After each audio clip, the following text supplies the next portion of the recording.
Le portrait de cette édition est consacré à un Camerounais au parcours atypique, un businessman dans l'âme puisqu'il a commencé comme vendeur d'avocats et est aujourd'hui promoteur d'établissements hôteliers. Au passage, il a fait dans la grande distribution alors même qu'avec sa carrière de biologiste, il a été vétérinaire dans un ranch à Bamenda. Voyez-vous, Thomas Djoudjou, c'est son nom, est un originaire de l'Ouest Cameroun qui fait fortune aujourd'hui dans la région du Nord. C'est donc un enfant du pays que Merveline Tapi est allée rencontrer. Voici son portrait en rubrique Success Story.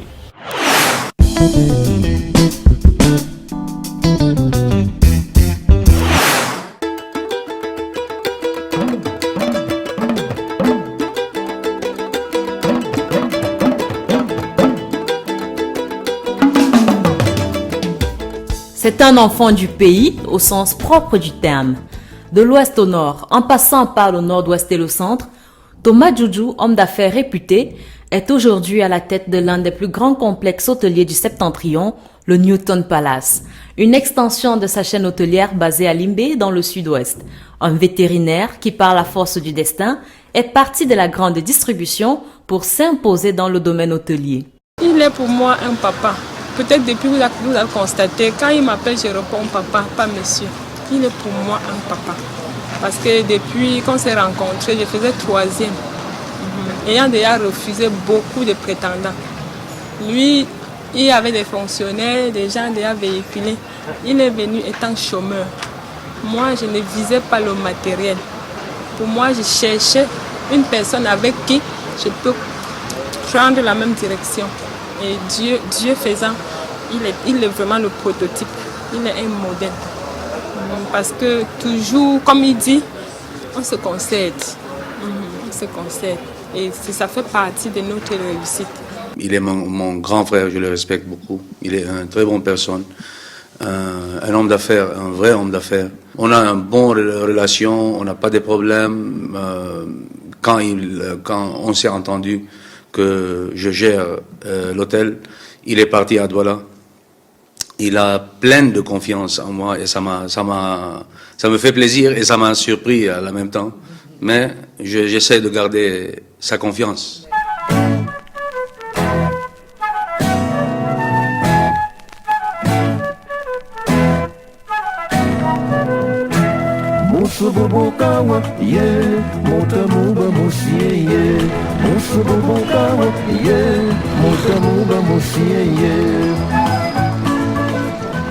Né à Bacham, dans les Baboutos, région de l'Ouest Cameroun en 1961, il est issu d'un foyer polygamique et est le dernier d'une lignée de 20 enfants.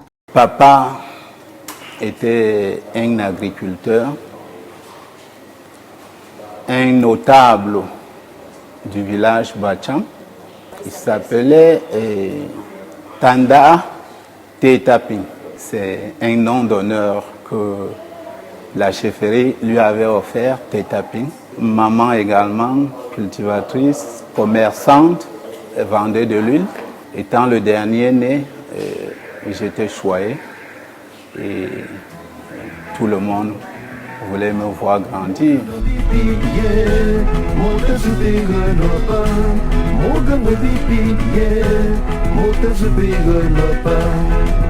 Il entame ses études à l'école protestante de Bamouang à Bachamville. Il est âgé de 8 ans mais fait déjà preuve d'un sens des affaires inouï. J'étais d'abord à la mission protestante. Les parents n'ont pas pu payer la scolarité, peut-être qui était à moins de 2000. Et j'étais obligé d'aller à l'école publique Bamogon où j'ai continué également jusqu'au moins 2. Étant d'une famille des agriculteurs, on me demandait souvent d'aller travailler dans le champ à l'âge de 8 ans, mais je ne manquais pas de détourner l'attention de mes parents pour aller faire le marché parce que mon commerce préféré c'était la vente des avocats. Je partais dans le village, je cueillais des avocats, je vendais régulièrement aux commerçants venant des grandes villes. Même étant déjà à l'école primaire, il y avait le bonbon alcoolisé, on l'appelait. Je payais les sachets et à l'école, je détaillais 2 à 5 francs, et ainsi de suite. J'avais un peu d'argent. Et accompagné de cela, quand je quittais de la maison, je payais les cannes à sucre en fagot, je portais. À midi, je vendais. En récréation même, je vendais. Et puis, je me faisais un peu d'argent.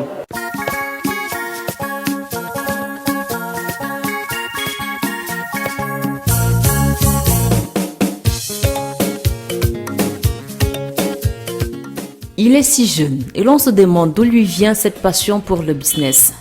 J'aurais eu le réflexe à partir du fait que maman m'amenait au marché. On faisait le marché ensemble. Nous étions proches de la ville où on pouvait avoir quelques petits trucs qu'on puisse vendre aux fonctionnaires qui étaient proches. Et j'ai été motivé. Je dirais c'était inné.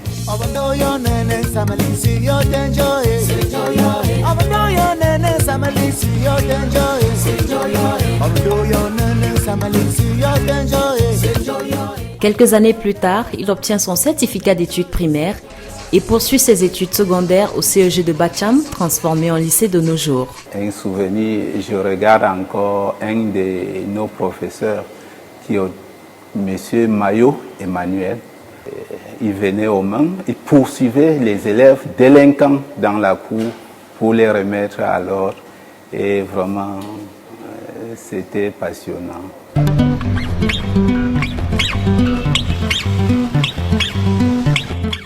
En classe de 3e, il quitte son village natal pour Bouddha, où il est scolarisé au lycée. Loin du cocon familial, il vit désormais seul dans une chambre qu'il loue.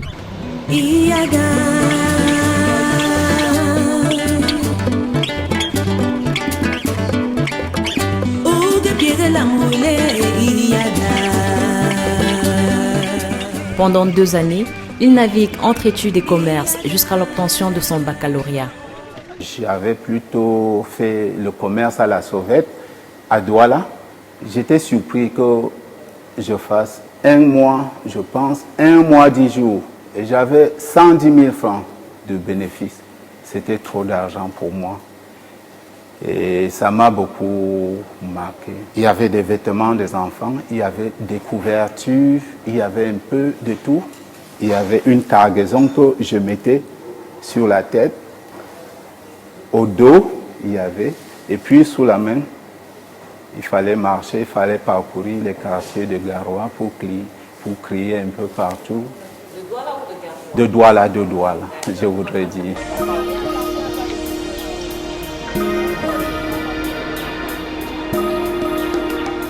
En 1984, il pose ses valises à l'université de Yaoundé en faculté des sciences. Bien qu'ayant le soutien de ses frères, il finance lui-même ses études. Je fais sciences naturelles avec pour ambition d'être pharmacien ou médecin. J'ai fait au moins 5 ans. J'ai failli griller certaines facultés, mais Dieu merci, je ne l'ai pas fait. Parce que notre faculté en ce moment était appelée cimetière de bachelier. Et donc vraiment, celui qui s'en sortait, et on lui donnait un coup de chapeau.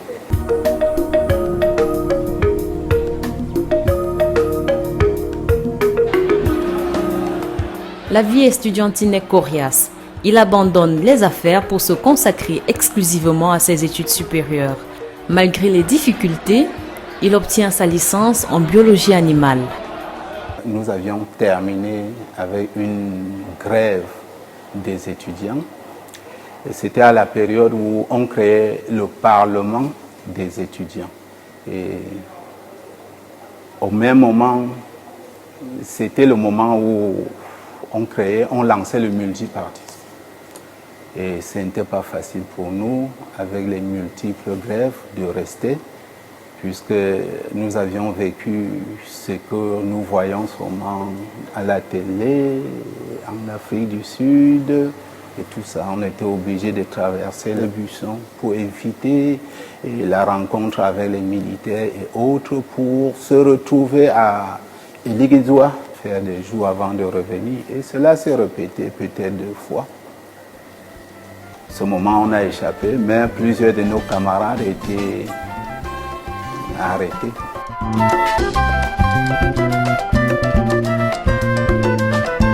À cette époque-là, Il fait face à un dilemme. Retrouver un de ses frères aînés installé à Garoua ou trouver du travail et voler de ses propres ailes. J'avais obtenu le contact d'un de mes amis de classe qui m'avait signalé qu'il y avait un inspecteur de douane qui avait besoin de quelqu'un ayant fait ma filière pour contrôler son ranch à Bamendjin, dans le Bamoutos, près de Fumbot, où j'ai travaillé avec ce patron pour 2 ans, ayant fait les stages un peu partout, vers Edea pour l'élevage de poulets, à Ndungé pour l'élevage de lapins, et après à Ndawara au nord-ouest pour l'élevage des bœufs. Et après ce stage-là, je suis également parti vers Woum, à Essou, où il y avait également le ranch.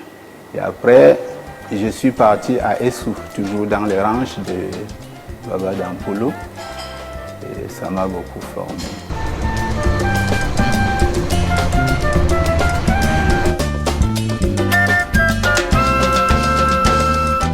Au bout de 8 mois de stage, il est contractualisé et touche 62 000 francs CFA le mois. Je vivais dans une brousse. C'était également très passionnant parce que là-bas, j'apprends à faire l'agriculture, j'apprends à être patron de berger, j'apprends à être vétérinaire et j'aimais ce que je faisais en ce temps.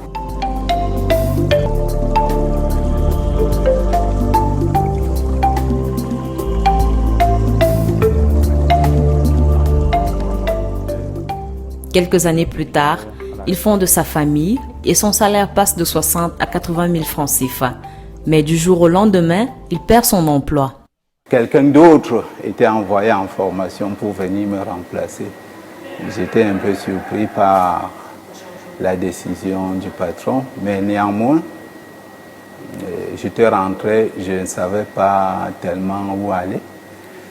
Il y avait des amis qui faisaient également le commerce des chaussures, des habits à Yaoundé. Je devais les suivre. Mais curieusement, le même jour, quand j'arrive au village, je trouve mon grand frère de Garoua était là. Il m'a demandé qu'il fallait qu'on monte sur Garoua. C'est lui qui m'a dit sur Garoua. Il a pensé que je pouvais avoir une meilleure carrière ici à Garoua. En ce temps-là, vous voyez, quand on sortait de l'université, il n'y avait pas de boulot. On a dû s'entêter pensant que vraiment on devait détecter. Lui, il était la seule personne à me comprendre et à reconnaître ce que pouvait être mon avenir. Et je pense que la position à laquelle il m'a placé, je suis vraiment reconnaissant. Et aujourd'hui, je dois respect aux parents parce qu'ils savent ce que nous valons et comment nous orienter. Je suis très content de le voir à cette position où il se trouve. Parce que parmi tous les enfants que j'ai cultivés, beaucoup ont réussi, beaucoup ont raté. Beaucoup voient que vraiment l'argent là, pour avoir c'est facile, mais c'est très difficile. Certains voient, ils entendent parler de papa gentil et son petit frère, quoi qu'on a ramassé l'argent en route. Il a travaillé derrière mes picots, je lui manœuvrais totalement. En ce temps-là, il me prenait comme si j'étais méchant, mais c'était aussi une partie de sa culture quand il faisait l'université.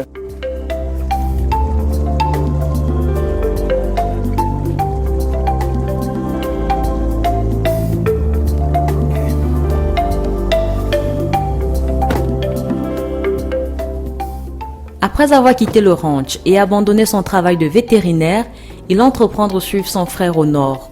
Nous sommes en 1992 et il découvre le train pour la toute première fois à travers ce voyage. C'était vraiment long. Et ce qui m'étonnait, c'était le paysage et puis des étendues de terre vides dont je n'ai pas l'habitude de voir. Je me disais qui pouvait mettre ces terres-là de l'autre côté. Vraiment, c'est que nos mamans devraient se mettre à travailler intensement. C'était passionnant quand même. Et ce qui m'impressionne en plus, c'est la ville qui est tracée. Après, j'ai découvert une ville très bien tracée, avec un cadre très agréable et moins stressant par rapport à ce qu'on me disait. Il fait tellement chaud à Garoua, je ne pensais pas que c'était vivable.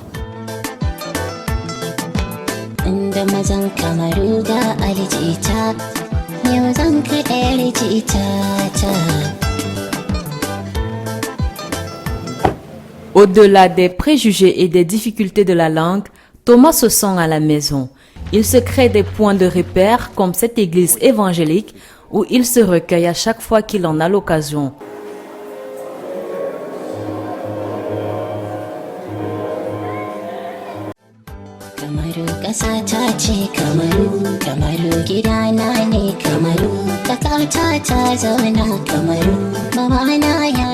Sans emploi à son arrivée à Garoua, il aide son frère dans la gestion de cet espace commercial du petit marché de Yelwa qui fait dans la grande distribution. Je suis arrivé dans le cadre familial et ayant rencontré mon grand frère avec une famille. Et mon rôle, c'était de gérer la boutique du grand frère.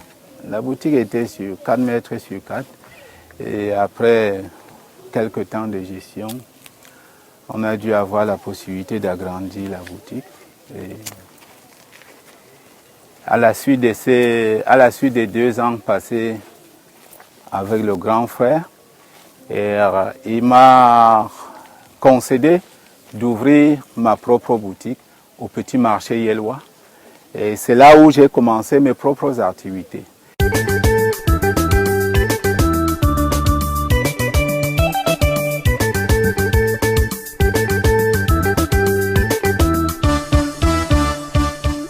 Alors que son business s'accroît, sa famille aussi s'agrandit. Père de 5 enfants, sa maison construite ici au quartier Bamileke, qui a vu naître ses jumelles, est désormais très petite pour contenir tout le monde. Ce bâtiment, c'est là où j'ai passé une bonne partie de ma vie. Et quand je peux dire je me trouvais à l'aise, cet espace a été merveilleux pour moi parce que là-dedans, on avait fait un bâtiment. On avait fait une dépendance où j'ai habité au moins avec une 50aine d'employés. J'étais là et j'ai de bons souvenirs aussi parce que c'est là où mes jumelles ont grandi. Aujourd'hui, c'est un chantier parce que comme vous voyez l'allure actuellement, et le quartier Bami n'a pas été toujours ceci. Vous pouvez noter qu'il y a la croix de la communauté urbaine sur la maison. Et en plus, avec l'avènement de la Cannes, on a détruit Rumdaja. Et puis ce quartier est devenu un quartier chaud.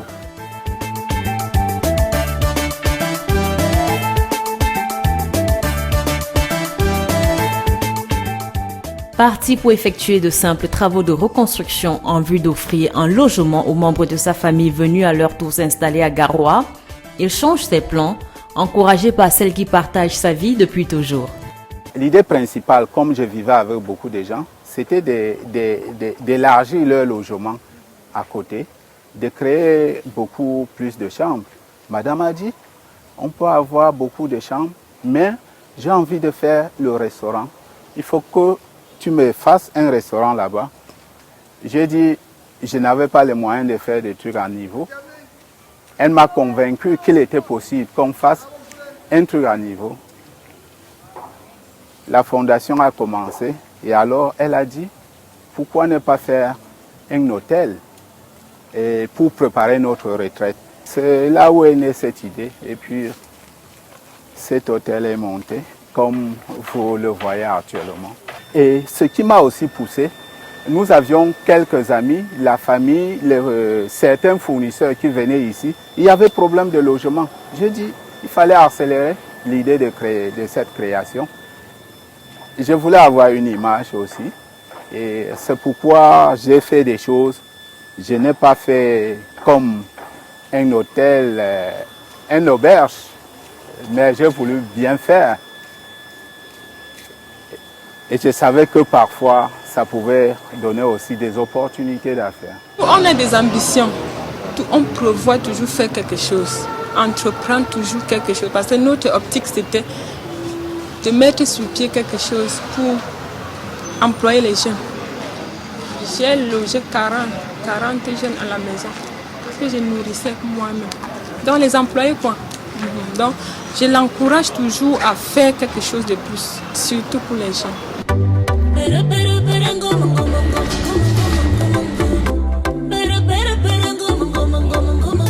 Grâce à ces activités, il crée en moyenne 200 emplois directs. Vu l'intensité des activités, les jeunes déposent beaucoup de demandes d'emploi chez moi et je suis passionné de les recruter. Régulièrement, quand je reçois un jeune, on fixe un salaire, mais je lui dis, ce que je vais te donner le plus, ce n'est pas de l'argent que tu auras, c'est l'éducation que tu auras et c'est l'apprentissage.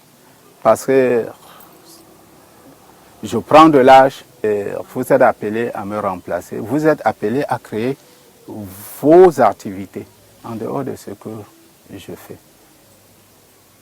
Puisque j'ai grandi chez les gens, j'ai un peu copié leur comportement. Et même dans la vie professionnelle, j'ai copié des gens. Il faudrait que je puisse transmettre cela aux enfants. Et vous savez, c'est l'une des clés du succès. Apprendre aux jeunes ce qu'on sait faire pour qu'ils puissent être utiles pour eux-mêmes, pour leur entourage et pour la société pour laquelle ils travaillent.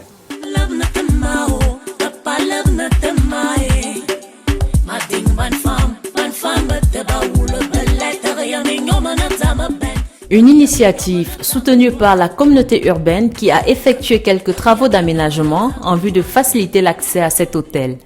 La communauté vraiment a eu un regard très favorable pour le projet. Quand vous voyez cette route à cet état-là, vraiment c'était une route qui n'était pas praticable. La communauté a ouvert le passage et a dû également nettoyer dans tous les sens là. Ça m'avait beaucoup encouragé.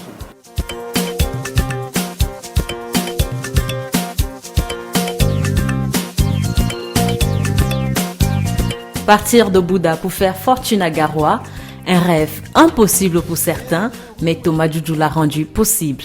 Il y a toujours quelqu'un qui tient la main, vous arrivez là-bas. Il faut pouvoir, le réflexe c'est de se battre pour sa propre survie d'abord, avoir à manger matin, midi et soir. Quand on arrive à avoir à manger, on pense aux autres qui sont autour. Et on se rappelle d'où on vient et on se dit, si les autres sont dans la même situation, il faut qu'on les rapproche.